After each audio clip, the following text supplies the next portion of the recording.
Okay, so how can you involve patients, members of the public, consumers and local communities in developing a research grant application? Well, first and foremost, what funders will really want to see is how your research is going to make a difference. Is it relevant to people who have experience of a condition, care for someone with a condition, or people who are going to be end users of the research evidence?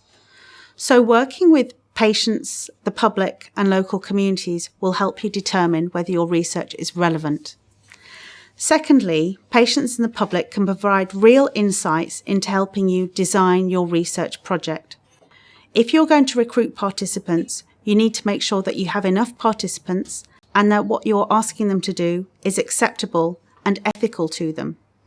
Members of the public, patients and communities can provide insights and experience in helping you make sure that your research methods are acceptable and appropriate. Patients and the public can also help advise of any ethical issues that might arise during your project, help you overcome any barriers, and make sure that your funders have assurances that your research is ethically sound.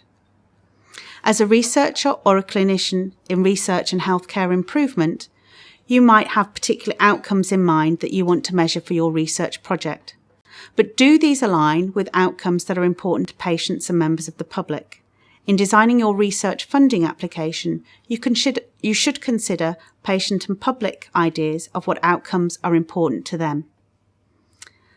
Finally, you can involve your patients and public and members of your local communities and your consumers to help determine what patient and public involvement you should have in your project if you are successful in securing funding applications. How can you work with members of the public as partners on your research team, and what resources do you need to do that effectively?